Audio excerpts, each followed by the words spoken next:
اور جو بات سنی جائے اللہ کے تاثر اور اس کے دھیان کے بغیر وہ اندر غفلت پیدا کرتی ہے۔ میرے الفاظ کی طرف 47 سے چند مہینے پہلے کا بیان ہے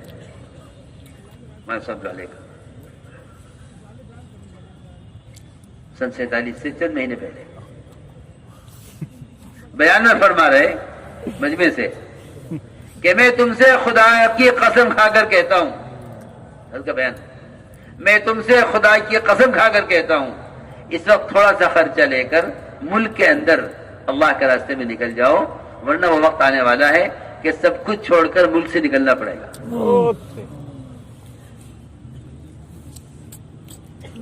یہ اس کا بیان ہے، اس پر یاد آیا کہ میں تم سے خدا کی قسم کھا کر کہتا ہوں اس وقت تھوڑا سا خرچہ لے کر ملک کے اندر نکل جاؤ اللہ کے راستے میں، اور اگر تم نے اب یہ نہ کیا تو سب کچھ چھوڑ کر زمین جائیداد کمایا ہوا جمع کیا ہوا جو کچھ بھی ہے سب کچھ چھوڑ کر ملک سے باہر نکلنا پڑے گا۔ اس کا بیان ہے۔ تو کسی نے اس سے کہا کہ آپ اخبار تو پڑھتے نہیں، رب نے فرمایا اخبار پڑھنے والے ہی تو اندھے ہوتے ہیں۔ سنو تو صحیح رب کی بات، فرمایا اخبار پڑھنے والے ہی تو اندھے ہوتے ہیں، اخبار پڑھنے والوں ہی کی سوچ تو الٹی ہوتی ہے۔ اخبار پڑھنے والے یہ کبھی بھی نہیں سمجھ سکیں گے کہ اللہ کے ضابطے کیا ہیں، کیونکہ اللہ کے ضابطے قرآن میں ہے، اخبار میں نہیں ہے۔ سیدھی بات ہے، اللہ کے ضابطے قرآن میں، جی ہاں، قرآن اللہ کا ضابطہ ہے، قرآن اللہ کا قانون ہے، ہم یہ کریں گے، ہم یہ کریں گے، ہم یہ کریں گے، جی ہاں، اور جب یہ ہوگا جب ہم یہ کریں گے، جب یہ ہوگا ہم یہ کریں گے، پورا قرآن پڑھتے چلے جاؤ۔ ہم کس عمل پر کیا کرتے ہیں، ہم جب ان تعودوا نعود، اگر تم پلٹو گے گناہوں کی طرف ہم پلٹیں گے عذاب کی طرف، فوراً تم جاؤ گناہوں کی طرف ہم جائیں گے عذاب دینے کی طرف۔ اللہ فرما رہے ہیں وَلَن تُغْنِيَ عَنْكُمْ فِئَتُكُمْ شَيْئٌ وَلَوْ كَثُرَتْ، اور اگر تم نے ایسا کیا تو تمہاری فوجیں، تمہاری طاقت، تمہارے حامی اور تمہارے ساتھ دینے والے تمہیں کوئی نفع نہیں دے سکیں گے، اگرچہ ان کی تعداد کتنی بھی زیادہ ہو جائے۔ جی ہاں، تم اگر اس چکر میں ہو کہ تمہاری اکثریت ہو جائے گی، تم غالب آ جاؤ گے، اللہ تعالیٰ کے یہاں مدد کرنے کے لیے اکثریت کوئی چیز نہیں ہے، اکثریت کوئی چیز نہیں ہے۔ مسلمان کبھی اکثریت سے غالب نہ آئے ہیں نہ کبھی آئیں گے، کیونکہ صحابہ خود فرماتے ہیں کہ ہم کبھی اکثریت سے غالب نہیں آئے، ہمارا غلبہ ہمیشہ جو ہوا ہے وہ صرف دین پر ہوا ہے، ہم دین سے کامیاب ہوئے ہیں، ورنہ اکثریت سے، تعداد سے، استعداد سے، قوت سے، ہتھیاروں سے یا مادی طاقتوں سے یا مال سے ہم کبھی غالب نہیں آئے، یہ صحابہ خود فرماتے ہیں۔ صحابہ تو سچے ہیں نا، صحابہ تو سچے ہیں، سو سچی بات کرتے ہیں۔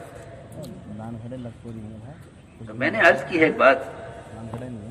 کہ لوگ خبریں سنتے ہیں، حالات سنتے ہیں اور اخبار پڑھتے ہیں اور اسی کے اعتبار سے سوچتے ہیں، حالانکہ اتنے سیدھے ہیں مسلمان، اتنے سیدھے ہیں کہ ان کی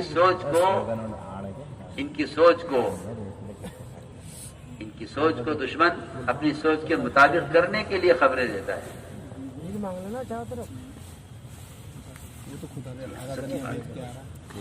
اگر خدا کی قسم کھا کہتا ہوں اگر مسلمان قرآن کو سمجھ کر پڑھے تو مسلمان حالات سے متاثر نہیں ہوگا۔ اس لیے حضرت علی فرماتے تھے کہ قرآن کو بغیر سمجھے پڑھنے میں خیر نہیں ہے۔ کون فرما رہے ہیں؟ علی رضی اللہ تعالیٰ عنہ، کیونکہ قرآن تمہیں ضابطے بتائے گا مدد کے، اور قرآن تمہیں تمہارے تمکن کے، تمہارے توکل کے حساب سے بتائے گا کہ تمہاری وطنیت کیسے قائم ہوگی، تمہیں تمکن کیسے ملے گا، تمہیں اقتدار کیسے ملے گا، تمہارے اختیارات کیسے چلیں گے۔ جی ہاں، قرآن بتائے گا، اسے پڑھتے نہیں، وہ سمجھتے ہیں کہ تو کوئی برکت کی کتاب ہے اور یہ اخبار رسائل یہ موجودہ حال ہے، بالکل نہیں۔ تو حضرت نے فرمایا کہ ہم قرآن پڑھ کر سمجھتے ہیں کہ اب کیا ہونے والا ہے، کیوں؟ اس لیے کہ قرآن نے کھول کر بیان کر دیا کہ جب تم یہ حکم توڑو گے تو یہ حال آئے گا۔ قرآن نے دو چیزوں کو بیان کیا ہے، ایک ضابطوں پر چل کر کامیاب ہونے والے اور ایک حکم کو توڑ کر ناکام ہونے والے۔ جب قرآن کو ان دونوں کے اعتبار سے پڑھا جاتا ہے سمجھ کر، تو ہر زمانے میں معلوم ہو جاتا ہے کہ ناکامی کے ضابطے کیا ہے، کامیابی کے ضابطے کیا ہے۔ اس لیے کہ اس زمانے میں مسلمان اس کا متمنی ہے اندر سے کہ کاش جو ان کے پاس ہے ہمارے پاس جلدی آ جائے، اس کا اندر سے متمنی ہے، اور اس کی اپنے اندر کی تمنا کے اعتبار سے ہی اس کی ساری ظاہری کوششیں ہیں۔ سوچو، لوگ فنون، مسلمان فنون پڑھتے ہیں اس لیے تاکہ غیروں کا مقابلہ کر سکیں۔ یہ سمجھتے ہیں کہ اگر مسلمان نے دنیا کے فنون پڑھ کر، میری بات ذرا توجہ چاہتی ہے،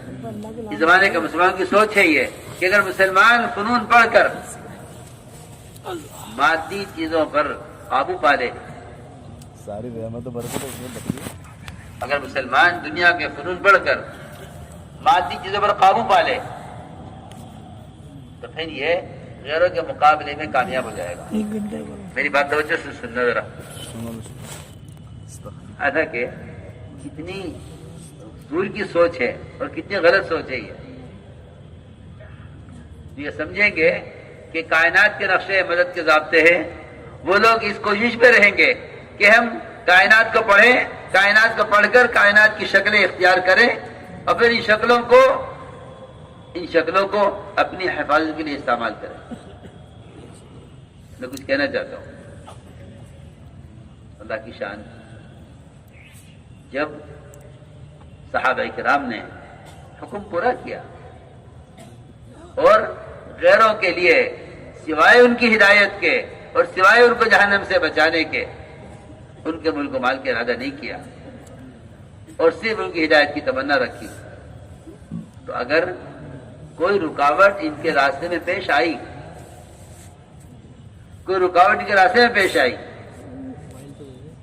تو اللہ نے یہ نہیں کہا کہ تم یہ سیکھ کر ان کا مقابلہ کرو، بلکہ یہ کہا کہ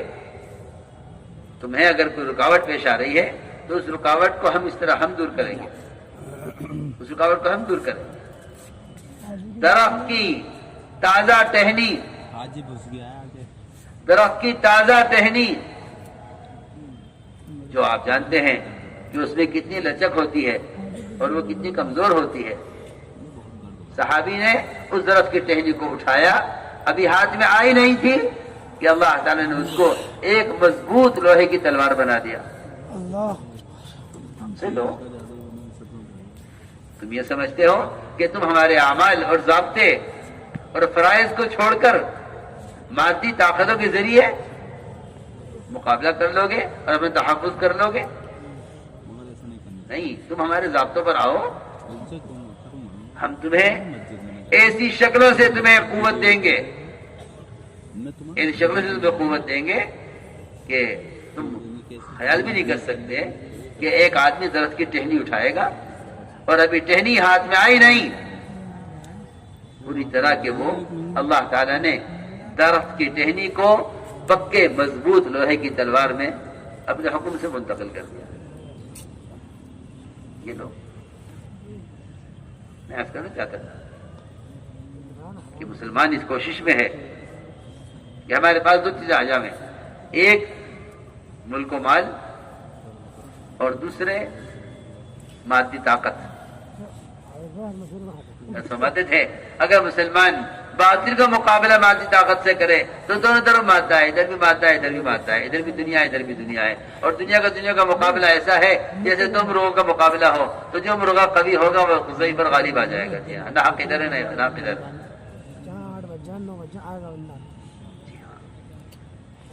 کمزور ایمان والے تمنا کر بیٹھے،